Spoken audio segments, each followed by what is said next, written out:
श्री लक्ष्मी अष्टोत्तर शतनाम स्तोत्रम्।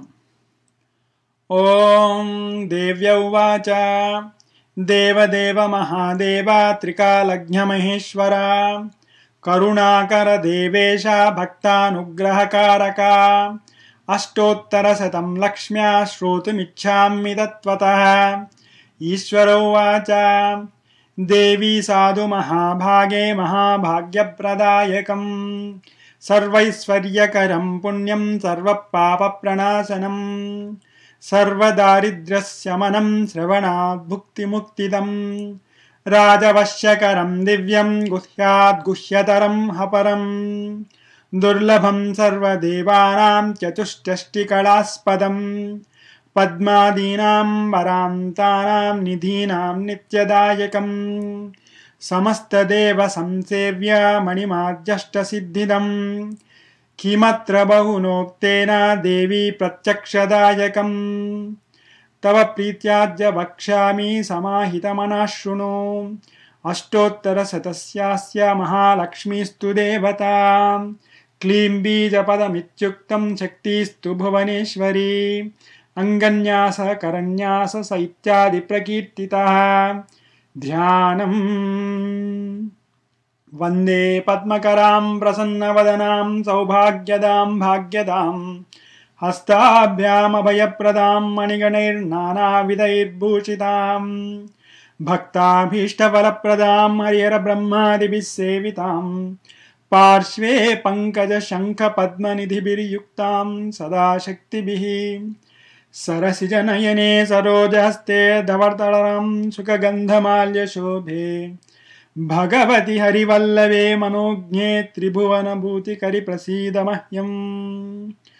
प्रकृतिं विकृतिं विद्यां सर्वभूतहितप्रदां श्रद्धां विभूतिं शुभिं नमामि परमात्मिकां वाचं पद्मालयां पद्मां शुचिं स्वाहां स्वधां सुधां धन्यां हिरण्मयीं लक्ष्मीं नित्यपुष्टां विभावरीम् अदितिं च दितिं दीप्तां वसुधां वसुधारिणीं नमामि कमलां कान्तां कामाक्षीं क्रोधसम्भवाम् अनुग्रहपदां बुद्धिं अनघां हरिवल्लभाम् अशोकाममृतां दीप्तां लोकशोकविनाशिनीं नमामि धर्मनिलयां करुणां लोकमातरम् पद्मप्रियां पद्महस्तां पद्माक्षीं पद्मसुन्दरीं पद्मोद्भवां पद्ममुखीं पद्मनाभप्रियां रमां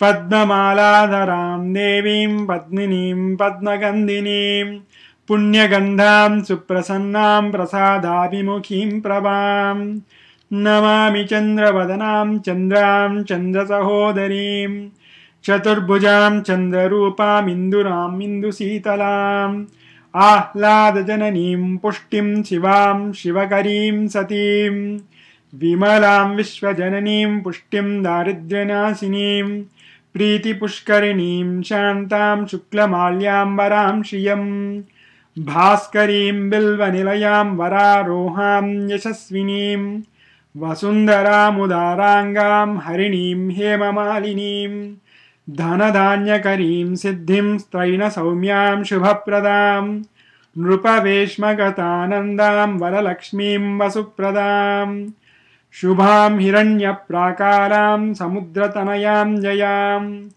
नमामि मङ्गलां देवीं विष्णुवक्षस्थलस्थितां विष्णुपत्नीं प्रसन्नाक्षीं नारायणसमाश्रितां दारिद्र्यध्वंसिनीं देवीं सर्वोपद्रववारिणीं नवदुर्गां महाकालीं ब्रह्मविष्णुशिवात्मिकां त्रिकालज्ञानसम्पन्नां नमामि भुवनेश्वरीं लक्ष्मीं क्षीरसमुद्रराजतनयां श्रीरङ्गधामेश्वरीं दासीभूतसमस्तदेववनितां लोकैकदीपाङ्कुरां श्रीमन्मन्दकटाक्षलब्धविभव ब्रह्मेन्द्रगङ्गाधरां त्वां त्रैलोक्यकुटुम्बिनीं सरसिजां वन्दे मुकुन्दप्रियां मातर्नमामि कमले कमलायताक्षी श्रीविष्णुहृत्कमलवासिनि विश्वमातः क्षीरोदजे कमलकोमलगर्भगौरी लक्ष्मी प्रसीद सततं नमतां शरण्ये।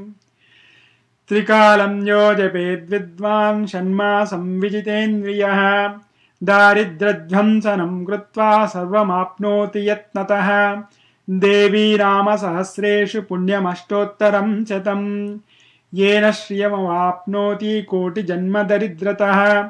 भृगुवारे शतं धीमान् पठेद्वत्सरमात्रकम् अष्टैश्वर्यमवाप्नोति कुबेर इव भूतले।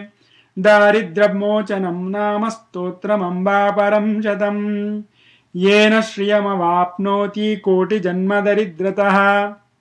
भुक्त्वा तु विपुलान् भोगान् न्यान्यायुज्यमाप्नुयात् प्रातःकाले पठेन्नित्यं सर्वदुःखोपशान्तये। पठन्तु चिन्तये देवीं सर्वाभरणभूषिताम्।